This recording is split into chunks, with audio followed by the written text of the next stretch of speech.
Estamos começando mais uma vez o programa Análise Sindical, o programa do Movimento Operário Brasileiro, preparado e produzido pela Corrente Sindical Nacional Causa Operária, uma corrente formada por trabalhadores, militantes e simpatizantes do PCO nas categorias como metalúrgicos, correios, professores, servidores públicos, bancários e muitas outras. Pedimos desculpas pelo atraso que nós tivemos aqui, tivemos um problema técnico aqui no estúdio, mas que foi resolvido, pelo menos para a gente fazer esse programa hoje, e nós vamos dar prosseguimento aí a um programa recheado aí de notícias e temas importantes para o movimento operário brasileiro. Já chamo vocês para curtirem, compartilharem aí o programa Análise Sindical, se inscreva no canal, contribua com a Causa Operária TV, uma TV revolucionária, independente dos trabalhadores. Você pode contribuir através do Superchat, Super Sticker, pode se tornar um membro, entre outras formas. E é isso aí. Então, sem mais delongas, eu vou dar uma boa noite para a companheira Lília Miranda, que fala de Marília. Quero que ela fale como está a situação do tempo lá hoje. Quer morar em Marília, hein? Da nova comuna do PCO Marília, e aproveita e já dá início aí ao nosso primeiro bloco do programa. Boa noite, Lília. Ó, eu tô percebendo que você quer morar em Marília, hein? Sei não. Nada. Não, hoje tá um pouco mais fresco, choveu, tá bom. Boa noite a todos. Hoje a gente vai começar pelo bloco de Teoria e Movimento Operário, que é feito pelo Renan Arruda, que é da direção nacional do Partido da Causa Operária e também coordenador da corrente sindical Causa Operária. Hoje ele tinha um compromisso, então ele mandou um vídeo, ele vai continuar falando sobre a Internacional Vermelha. Pode colocar aí, produção. Boa noite, Lilian. Boa noite, Guga.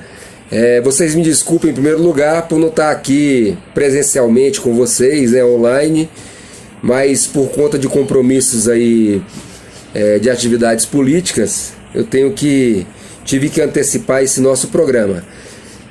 Bom, nós estamos aqui dando sequência à discussão da concepção marxista dos sindicatos. Isso aí está baseado, no programa de ação da Internacional Sindical Vermelha, que a gente vem discutindo já há pelo menos 2 ou 3 programas, né? Essa Internacional Sindical Vermelha foi o braço sindical criado pela Terceira Internacional, dirigida por Lenin e Trotsky, no que diz respeito à mobilização, no que diz respeito, a uma intervenção mais direta da Terceira Internacional nos sindicatos, no movimento operário. E hoje a gente vai dar sequência a essa discussão. Eu não estou seguindo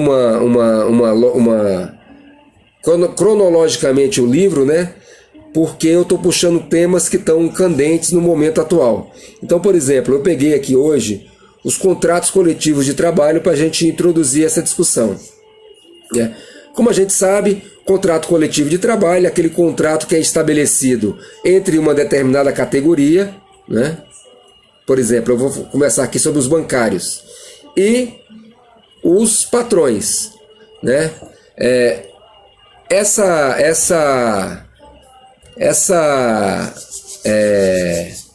Esse tipo de contrato, ele em geral tem uma determinada duração, nos casos dos bancários aí de 1 ano, anual ou bianual.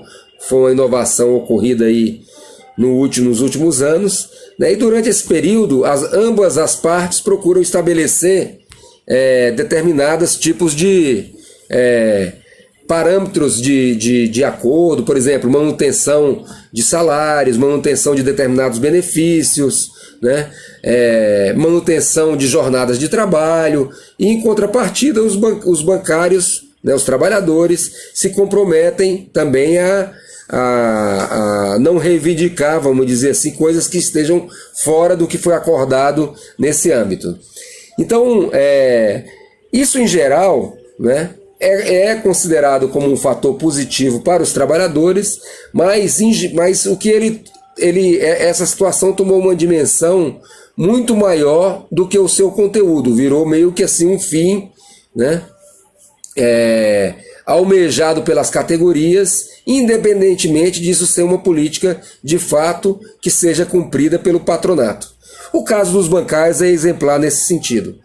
Nós tivemos aí em setembro o último acordo assinado pela categoria e que logo após a assinatura desse acordo, o que a gente viu aí foi dezenas de milhares de demissão na categoria, nos bancários, né?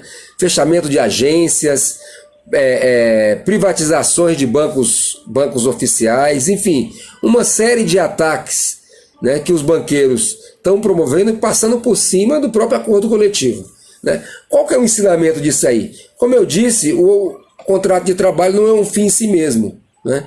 Ele, na verdade, a validade dele está baseada não num compromisso entre os setores, porque isso aí, vamos ter claro, da parte do patronato em particular, isso não existe, o patrão só conhece a força, mas a base dele fundamental para que para que ele de fato seja cumprido diz respeito à mobilização permanente dos trabalhadores. Nos bancários, nesse último período em que não teve, os próprios sindicatos estavam fechados, sob o argumento aí do coronavírus, né? E mesmo a categoria, uma parcela dela pelo menos, estando trabalhando, né, só facilitou a vida dos banqueiros. Então, só mostra o seguinte, que papel assinado não vale de nada, né?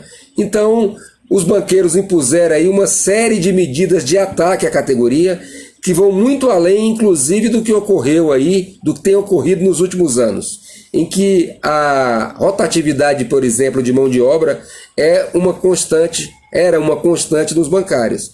Na atual etapa, os banqueiros estão indo numa evolução muito mais profunda.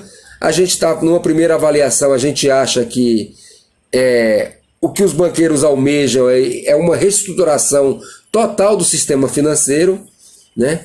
E é por isso que os contratos coletivos, embora sejam importantes, eles devem ser compreendidos na exata medida da mobilização dos trabalhadores, né? Isso não ocorre, obviamente, só com os bancários. A gente poderia citar aqui os metalúrgicos e inúmeras outras categorias que tiveram contratos acordados aí e que foram descumpridos pelo patrão, né? Mas, em todo caso, é uma introdução a essa discussão e que hoje, particularmente no momento de crise, na evolução do golpe de Estado que nós temos no Brasil, é uma medida que os patrões cada vez mais, né, querem passar por cima, seja naquelas categorias que têm acordo, seja naquelas categorias que não têm acordo. O que só demonstra que tudo isso aí envolve uma questão política, envolve uma questão de correlação de forças, envolve uma questão de mobilização dos trabalhadores. Eu fico por aqui. Na semana que vem estamos de volta e eu vou procurar aprofundar um pouquinho esse tema, né, que eu acho que é um problema central do ponto de vista da relação dos trabalhadores com os patrões, no que diz respeito à garantia e à manutenção dos seus direitos, das suas reivindicações, do que foi acordado no papel, mas que de um ponto de vista objetivo não é cumprido na prática pelo patronato. Muito obrigado, boa noite para vocês. É isso aí. Vocês viram aí, então, a fala do companheiro Renan Rosa Arruda sobre a Internacional Vermelha, dando continuidade ao bloco de Teoria e História do Movimento Operário. E é isso aí. Vamos dar prosseguimento ao nosso programa de hoje e temos notícias quentíssimas agora que acabaram de chegar do Paraná, de Curitiba, de um movimento dos professores que estavam realizando um ato em frente à Assembleia Legislativa e acabaram de ocupar a Assembleia Legislativa do Estado do Paraná, a ALEP, em protesto contra a criação de mais de 200 escolas militares no estado do Paraná, uma ação verdadeiramente fascista do governador Ratinho Júnior, que quer estabelecer uma ditadura dentro das escolas, impor uma censura contra os professores, contra os alunos, e também quer impor uma prova contra os professores temporários, que é mais uma forma de demitir e jogar no olho da rua esses professores e deixar mais e mais pessoas passando fome. Então eu vou pedir para a produção para colocar um vídeo que mostra o momento da ocupação da Assembleia Legislativa do Paraná. Então, esse é um exemplo aí que deve ser seguido pelos professores e pelas demais categorias em todo o país. É preciso reagir. Vamos ver aí o vídeo, então, dos professores lá na tarde de hoje.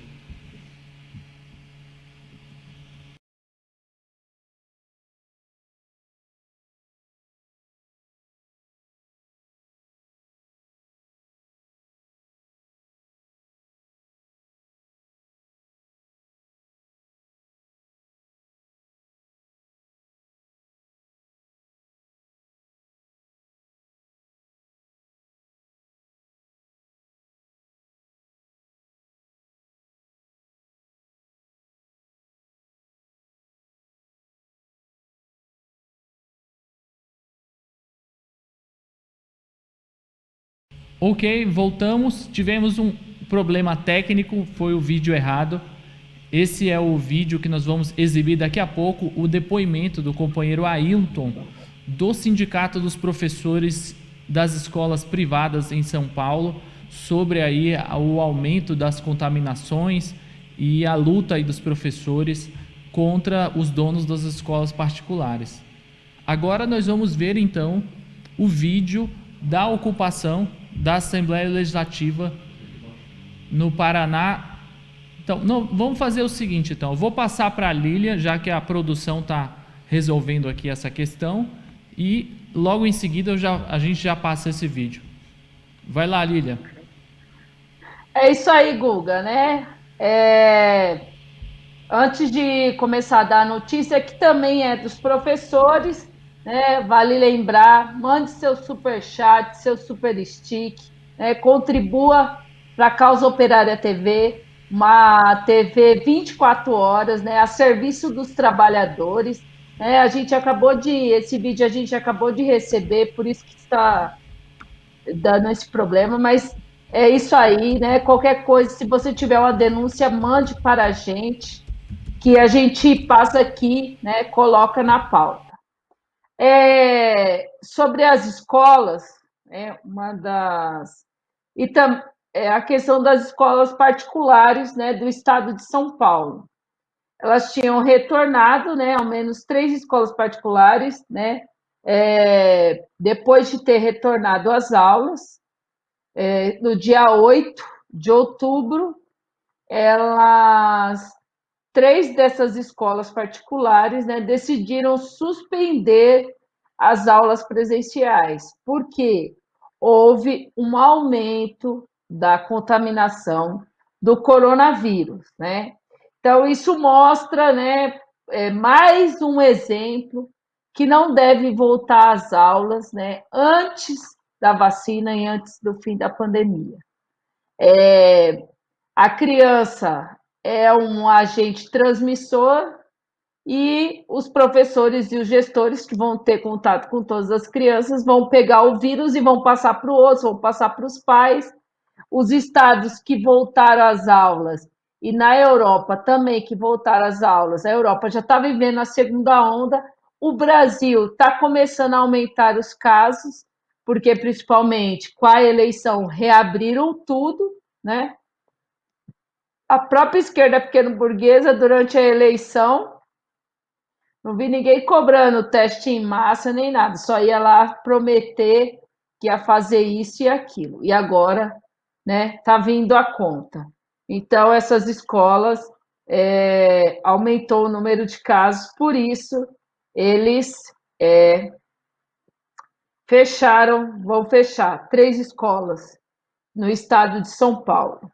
E também sobre a questão da volta às aulas, sobre o Rio de Janeiro, né? Nessa semana, na segunda-feira, os profissionais, né, da rede municipal do Rio de Janeiro, né, eles realizaram uma nova assembleia, né, e também agendaram também um ato, né, para quarta-feira, que foi hoje, em frente à sede, contra para não reabertura das escolas e também para cobrar, né, do Marcelo Crivella o pagamento a divulgação, né, da data do pagamento do 13º. Então, não está agendado, não se falou nada sobre o 13º. E aí eles também, né, marcaram uma nova assembleia para o dia 24. Então é isso, né? Agora, né, o Crivella está no segundo turno, né? Uma eleição fraudulenta, né? Porque como a população ia votar num cara desse que não fez nada, né? Quis reabrir as escolas, não falou quando vai pagar o 13º aos professores, ninguém, né, votaria nessas pessoas. É só com manipulação e mentiras e mais mentiras. Então é isso aí, né? É isso, e daqui a pouco a gente vai ver os professores do Paraná, né, que foram lá e ocuparam a Assembleia Legislativa. É isso aí, esse é o caminho. Os professores têm que debater, né, uma ampla greve contra o retorno às aulas presenciais, retorno só com vacina e controle da pandemia. É isso aí, Guga, vai lá. É isso aí. Agora sim, nós temos aqui o vídeo no ponto com a ocupação da Assembleia Legislativa do Paraná, em Curitiba, que mostra aí a mobilização dos professores contra a chamada prova que quer impor aí contra os professores temporários, contra a terceirização dos funcionários e contra a militarização das escolas, o fascismo nas escolas no Paraná, promovido aí pelo governador Ratinho Júnior. Vamos ver então, a produção agora está no esquema. Vai lá.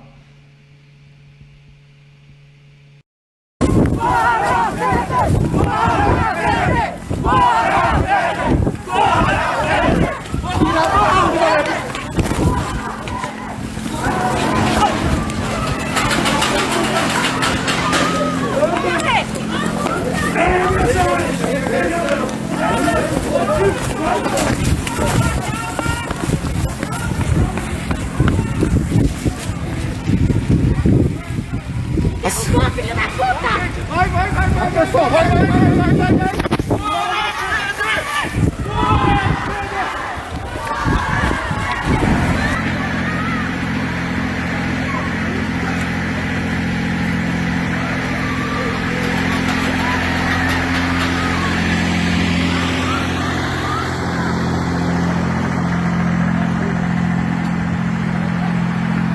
Corre! Corre! Atravessa! Corre! Corre! Atravessa! Vai, gente! Vai, gente!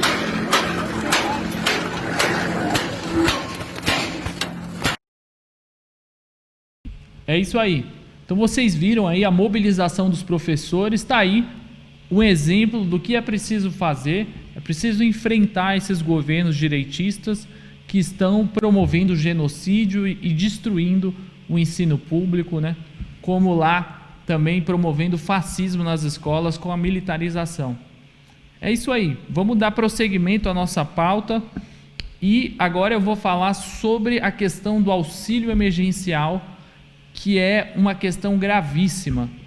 O governo Bolsonaro, que é um governo inimigo do povo e dos trabalhadores, já havia anunciado aí uma série de coisas, né? Primeiro, ele falou que iria manter o auxílio emergencial, que já é uma esmola perto daquilo do que uma família de trabalhadores precisa. Depois, ele voltou atrás, falou que iria diminuir e agora o governo apresentou uma proposta que é um escárnio contra o povo brasileiro. A proposta do governo Bolsonaro é, a partir de 2021, oferecer um empréstimo. É isso mesmo que vocês escutaram. Um empréstimo para os microempreendedores brasileiros, que, segundo o governo, poderia variar aí entre um valor de R$ 1.000 a R$ 5.000. Quer dizer, é uma palhaçada. É uma proposta que não resolve em nada o problema da população que está passando fome, que não tem emprego, que não tem meios de sobreviver diante de uma crise como essa. E outra, né? Eles falam desse empréstimo, né, que seria oferecido pela Caixa Econômica, pelo Banco Brasil, outros bancos, mas os próprios donos do banco, né, o presidente do banco, falou que só vai emprestar para quem tiver como pagar. Ou seja, é uma palhaçada. Eles supostamente vão ajudar aqueles que mais precisam, que estão passando fome, mas como uma pessoa que está passando fome vai provar que pode pagar? Se ela pudesse pagar, ela poderia comer. E se ela pode comer, se ela tem renda no momento como esse, supostamente também ela não precisaria do auxílio. Então é mais um golpe aí contra o povo brasileiro, que tende a levar a situação para um genocídio maior ainda, só que um genocídio desta vez promovido pela fome, pela miséria e pelo desemprego, né? É um governo inimigo dos trabalhadores e isso só confirma aí que a situação tende a explodir no ano que vem. É isso aí, vamos lá, Lília. É isso aí, Guga. Vamos lá, agora a gente vai dar continuidade, né, ao nosso programa e a gente vai dar a notícia. Primeiro, vamos mandar um abraço aqui ao pessoal do chat. Né? Só deu um negócio aqui, mas já tô entrando. Tem como você ver aí o chat mais fácil?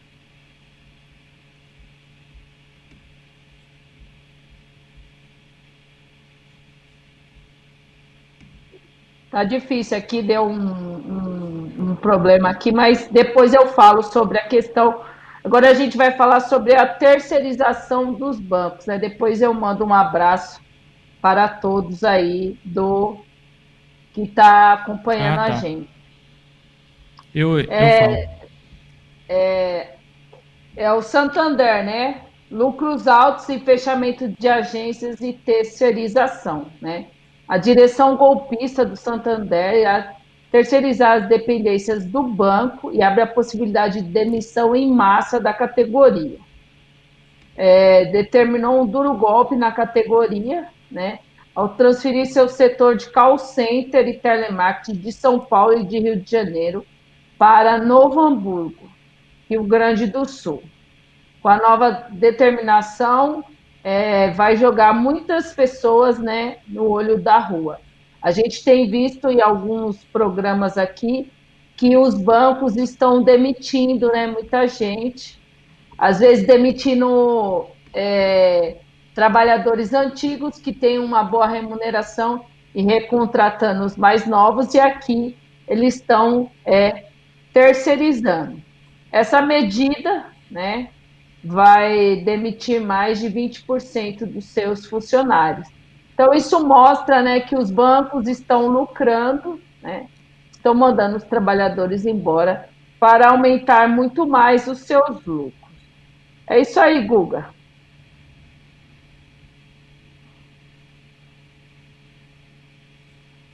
Tá me ouvindo, Guga?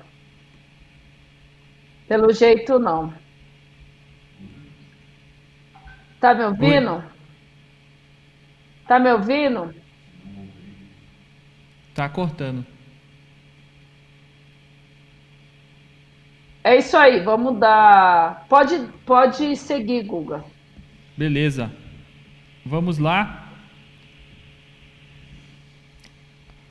Eu tive um atraso aqui no áudio. Hoje a cidade de São Paulo está encharcada, né? A chuva tomou conta da cidade.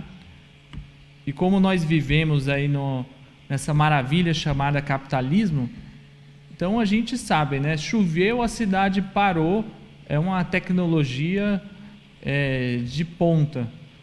E na internet também a gente vê esse reflexo, né? Então, assim, tá tudo contribuindo para o programa dar certo hoje, mas nós vamos lá, vamos até o fim, não vamos desistir.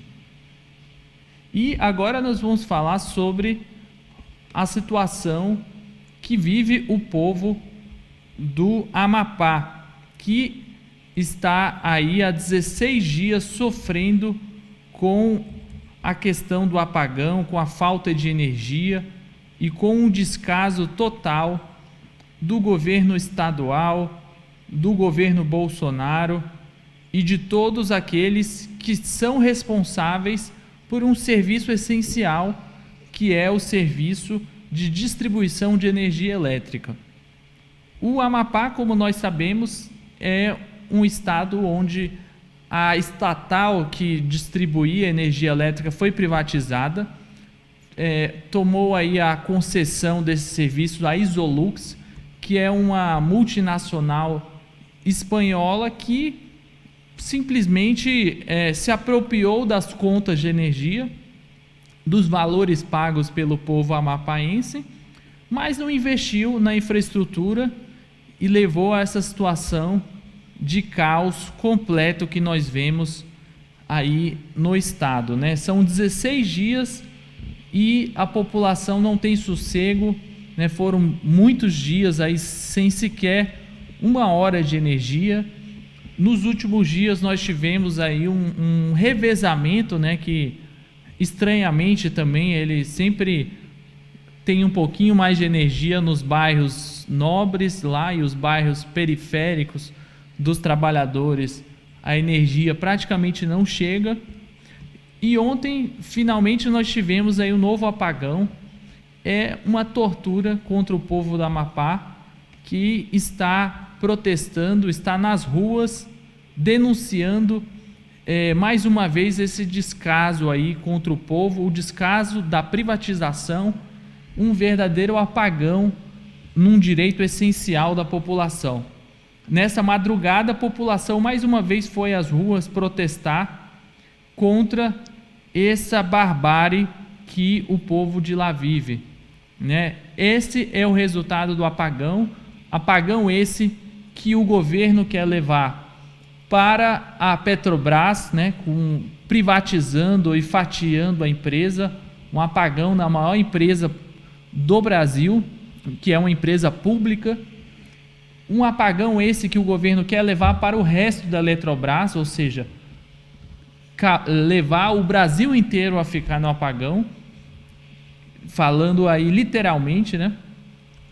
Também um apagão que o governo quer levar a outras estatais. Então vamos acompanhar essa situação. Nós mostramos aqui os vídeos da semana passada dos protestos, e nós vamos continuar denunciando aquilo que inclusive o companheiro, que é o Gedilson, que é presidente do STIL do Amapá, denunciou aqui de forma exclusiva para o programa Análise Sindical. É isso aí, vamos lá, Lilian. Vamos lá, Guga. Vou mandar um abraço aqui para os que estão acompanhando com a gente. Angelina Dias, Rude Pride, Éder Vieira Rocha, Lila Marques, Renata Diniz, sou eu. Boa noite a todos.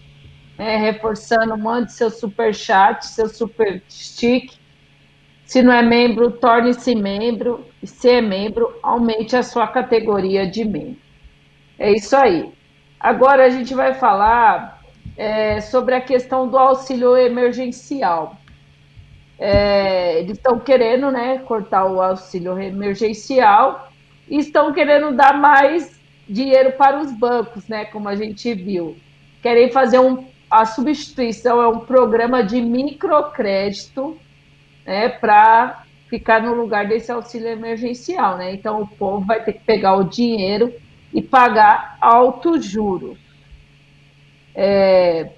Diz que o governo espera ajudar 20 milhões de trabalhadores que se enquadram em situação de baixa renda. Então, olha o absurdo, né? O auxílio esmola, né? Que é uma esmola.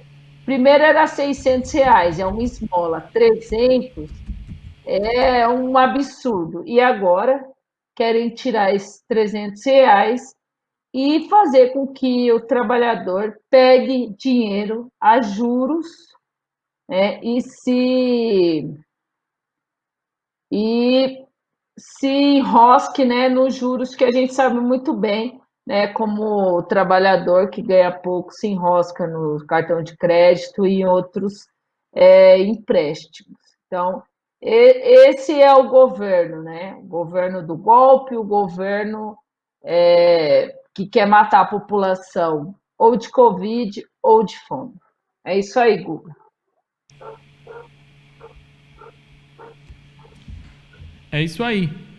Vamos seguindo então com a nossa pauta de notícias e vamos falar agora, falando em privatização, a gente tem aqui mais um crime do governo Bolsonaro, que é a entrega da Petrobras para os abutres estrangeiros, para os acionistas que querem lucro fácil, querem comprar a preço de banana a enorme riqueza que é o petróleo brasileiro, o petróleo das águas profundas brasileiras, e lucrar bastante, né? É o capitalismo dos sonhos, né? Você não precisa investir, a infraestrutura já foi criada pela Petrobras, pelos trabalhadores petroleiros, pelos trabalhadores portuários, pelo Estado brasileiro. Eles chegam, compram aí numa mixaria, que é o maior roubo.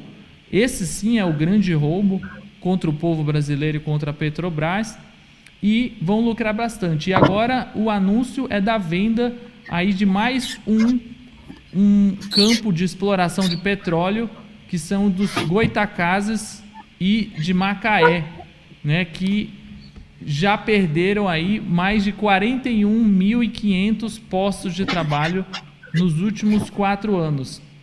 E agora o governo anuncia aí a venda do campo de Merlin, né, que é um campo que é fonte aí da maior parte, né, da exploração do petróleo brasileiro.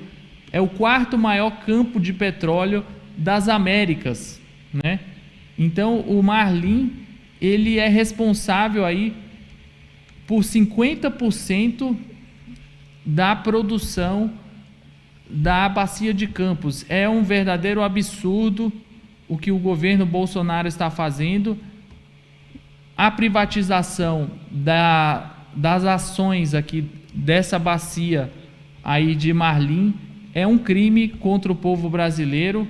A FUP e os petroleiros estão denunciando mais esse crime, mas é preciso ocupar a empresa, é preciso realizar aí uma greve, parar o Brasil contra o maior roubo já realizado nesse país, que é a entrega da Petrobras, a entrega das refinarias e dos campos de exploração de petróleo, como é o caso do Marlim. É isso aí. Vamos lá, Lília. É isso aí, Guga. Agora a gente vai dar uma pausa, né, no bloco de notícias e vamos chamar o companheiro Antônio Carlos, que faz o bloco de análise sindical da Executiva Nacional do PCO e também coordenador da Corrente Sindical Nacional Causa Operária. Hoje ele vai falar sobre a industrial, que é a política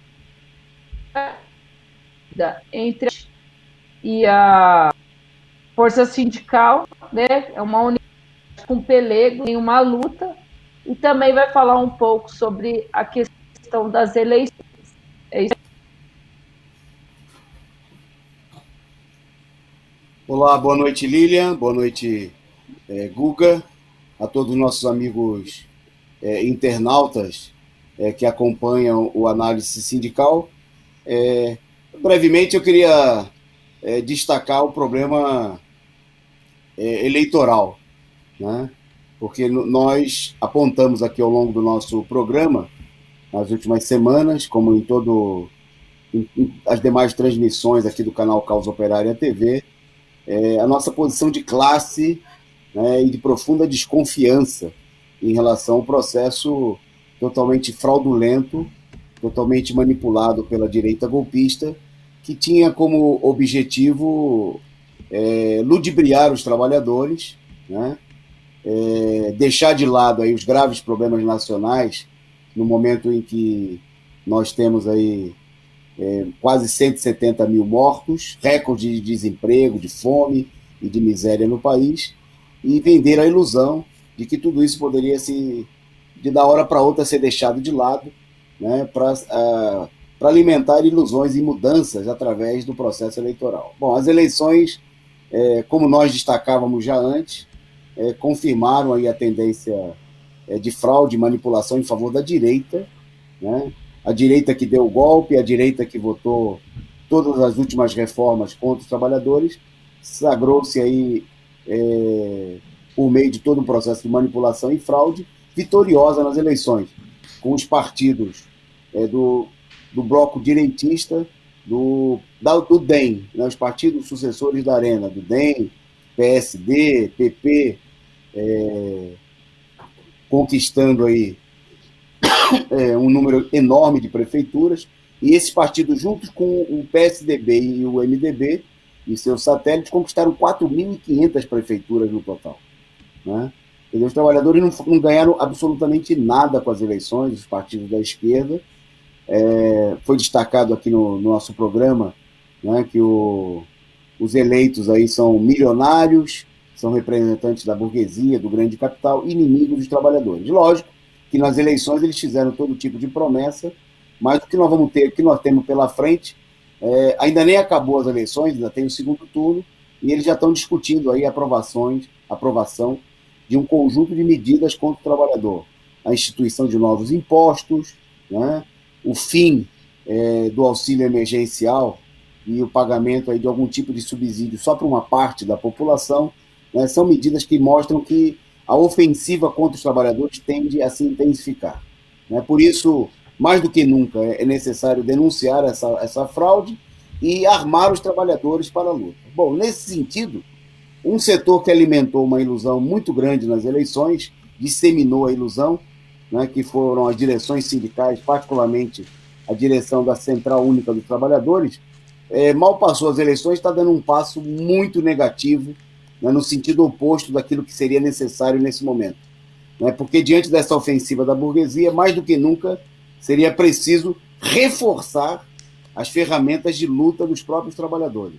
Bom, e no dia de ontem, a direção da Central Única dos Trabalhadores, a presidência da CUT e setores ligados aí ao setor industrial, anunciou a criação de uma nova entidade. Acho que até a produção tem imagens aí para a gente.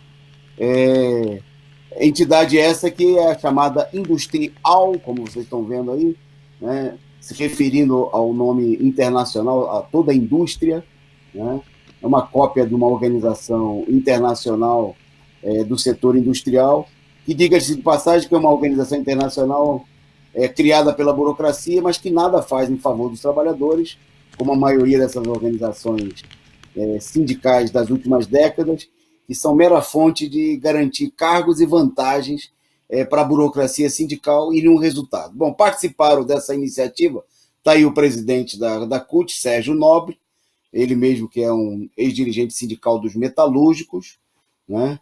E nessa iniciativa expressaram aí a tendência, da qual o Sérgio Nobre é um ferrenho defensor, de união, né, com figuras como essa que você está vendo aí na sua imagem, do presidente, que é o presidente da força sindical, e presidente do sindicato dos metalúrgicos aqui de São Paulo. Bom, e essa política, ela não tem efetivamente nenhuma serventia para os trabalhadores, né? É uma política que junta aí o sindicalismo da CUT, que surgiu de um movimento combativo dos trabalhadores e que foi a expressão da luta contra o golpe nos últimos anos, uma ferramenta importante de mobilização. Vocês estão vendo aí a pessoa que foi indicada para presidir, né, essa organização em nome da Central Única dos Trabalhadores, né? Bom, tudo isso foi feito em nome de enfrentar a desindustrialização, né, o recuo da indústria nos últimos anos, né? Foi destacado, por exemplo, no lançamento dessa entidade, que foi feito através de uma live, né, de que o Brasil, na década de 80 do século passado, a indústria tinha 33% de participação no PIB. E hoje tem cerca de 11%. Quer dizer, recuou um terço. É um processo de destruição da indústria nacional, processo esse que avançou com enorme força. Até esse dado divulgado, ele oculta o fato de que essa desindustrialização ela se acelerou principalmente após o golpe de Estado, né? É a política dos golpistas, né, apoiados pela força sindical, que é bom lembrar que apoiou o golpe de Estado, junto com a Fiesp, né, que foi o órgão que criou a força sindical, que ajudou a criar essa central justamente contra a CUT, né? Bom, e o que chama a atenção no lançamento dessa nova entidade é que não tem nenhuma proposta de luta, nada, né? Se fala em diálogo, em apresentar proposta, e claramente é apresentado como se fosse uma entidade para dialogar com os capitalistas e com o governo, né? Como se o problema pudesse ser resolvido em torno de uma saída comum para os capitalistas e para os trabalhadores, né? Quando, de fato, a tarefa de defender a economia nacional, a soberania nacional, diante da covardia da burguesia nacional no Brasil, já passou há muito tempo para as mãos da classe operária e das suas organizações. Nesse sentido, a formação dessa entidade é uma regada total da direção da CUT, no sentido de tentar criar um organismo artificial, burocrático. Veja que na primeira reunião já anunciaram a direção da entidade, né, para os próximos anos, mostrando aí um acordo da burocracia em torno da criação dessa entidade burocrática, né, dessa entidade que nem de longe tem nada a ver com a luta dos trabalhadores. Ao contrário, por exemplo, da CUT, que surgiu de um processo de luta, né, de mobilização dos trabalhadores, né, que levou, inclusive, à divisão do movimento sindical na época, no começo da década de 80, a industrial surge ao contrário disso, de um processo da ausência de luta dos trabalhadores e de um acordo, né, da burocracia sindical, da burocracia da central combativa da CUT, com a burocracia da central pelega, patronal, né, golpista, que é a força sindical.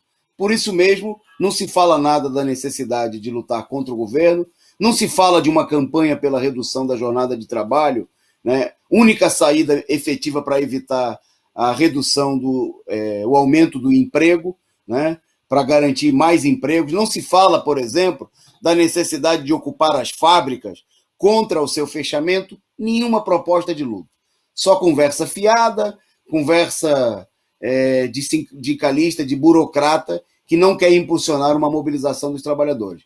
Nós queremos destacar aqui, em nome da Corrente Sindical Nacional Causa Operária, que isso nem de longe, né, expressa uma tendência, aquilo que é necessário nesse momento, que é organizar os trabalhadores de maneira independente, né, para inclusive dar vazão às tendências de luta que o programa de hoje mostrou aí, está mostrando em várias áreas, né, como os professores que procuram se mobilizar contra a volta às aulas, os rodoviários que paralisam, defendendo seus interesses, e os operários, né, que estão aí pressionados por uma situação de desemprego e de violenta crise. Para resolver a crise, a saída não é a unidade com os pelegos, né, mas é a organização independente dos trabalhadores, a formação de comitês de luta, né, e nós queremos dizer que esse passo dado pela CUT de criar uma entidade burocrática, né, sem representação real dos trabalhadores, que não adianta nomear sindicalistas para dirigir a entidade.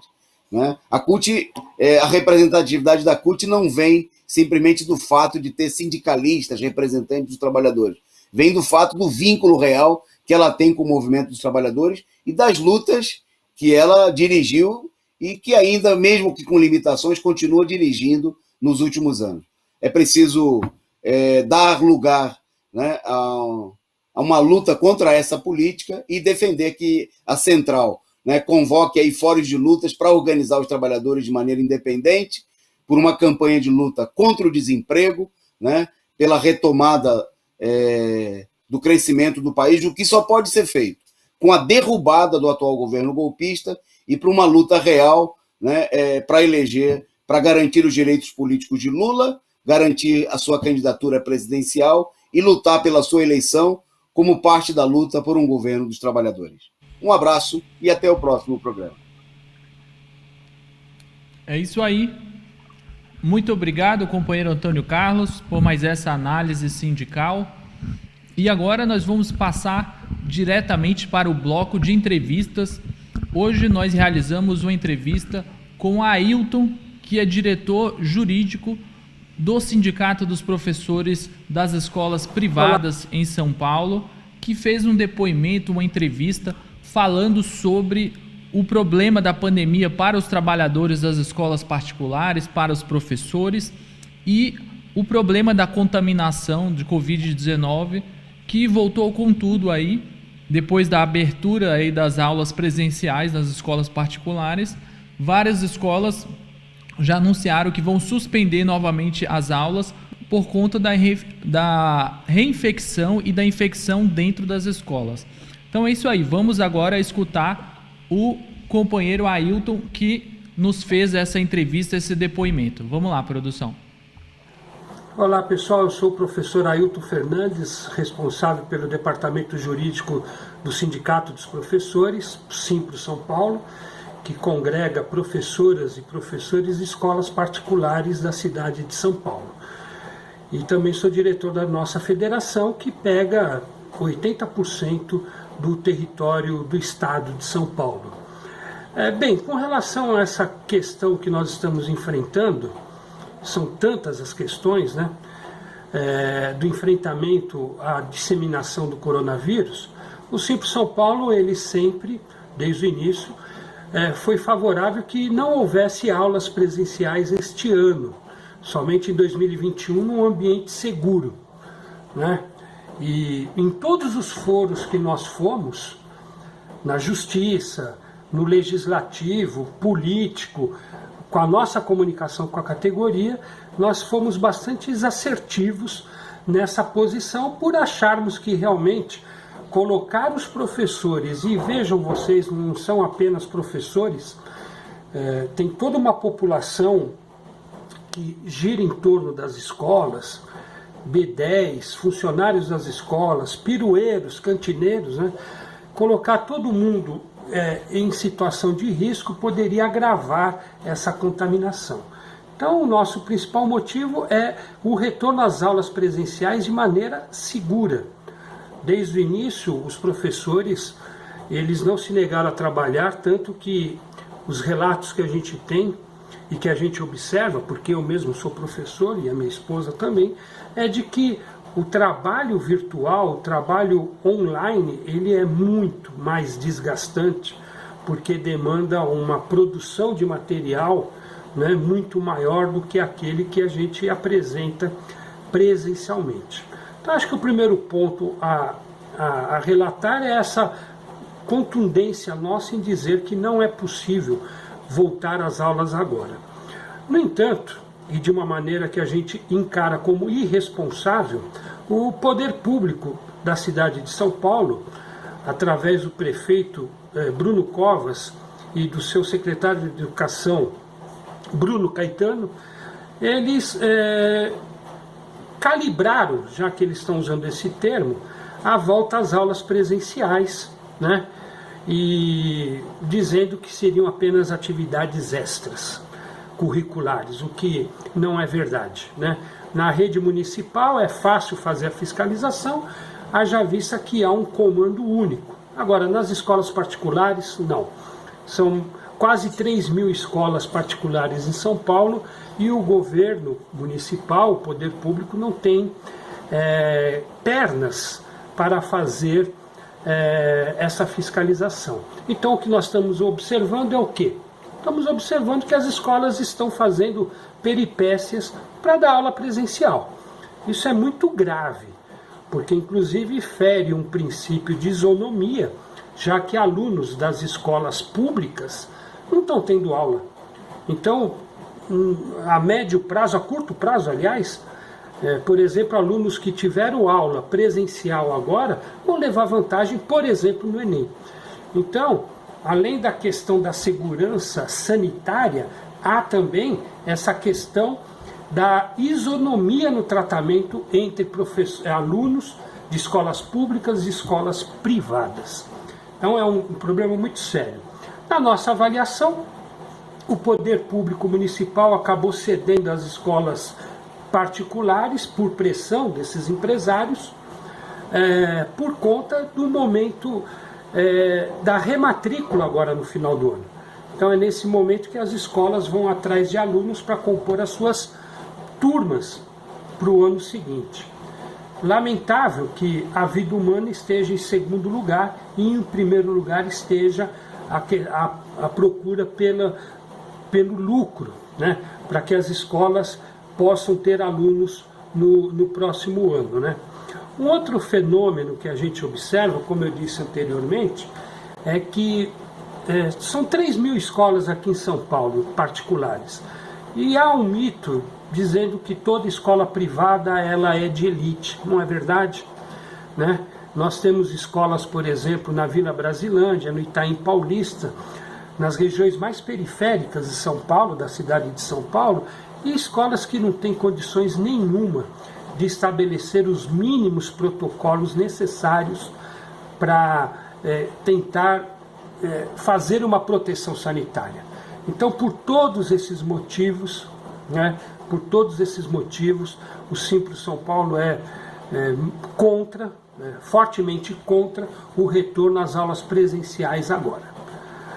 E se vocês souberem de alguma escola particular que esteja dando aula sem ser extracurricular, denuncie ao Simpro São Paulo, que nós iremos encaminhar para as autoridades sanitárias do município, mesmo sabendo que eles não têm pernas para fazer essa fiscalização.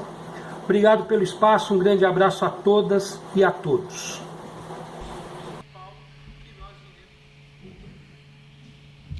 É isso aí. Vocês acabaram de assistir ao depoimento aí do Ailton, secretário jurídico, diretor jurídico do Simpro São Paulo. A gente agradece a participação dessa questão que é bem representativa do ataque que representa a volta às aulas, né? E como o secretário colocou, havia toda uma pressão para que as aulas voltassem a qualquer custo antes do término do ano, por conta da questão da rematrícula, o que representa aí uma questão financeira para as escolas particulares, né? Elas não estão preocupadas com a vida dos alunos, dos professores, dos servidores. Então, é preciso lutar até o fim contra a volta às aulas presenciais, o que não atende a nenhum projeto pedagógico de nada, mas somente ao lucro desses empresários. Bom, nós estamos aqui chegando ao fim do nosso programa. Infelizmente, já estouramos o nosso tempo. Nós agradecemos a todos vocês que participaram aqui do nosso chat. Depois aí o Sem Chance, Paulo CMS, Luiz Faria e muitos outros. Ele falou aqui no interior do Espírito Santo, Aracruz, só no Santander tem 5 empregados com Covid. Parece que chegou bem mais forte agora.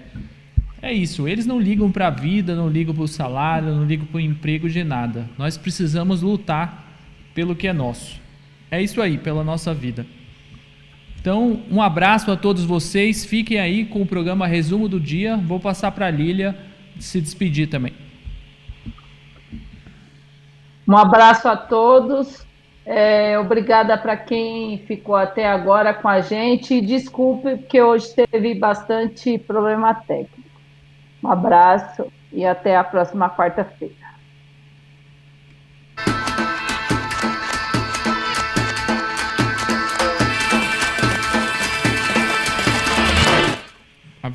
Sua voz ficou Falou, valeu, falhada. Lília.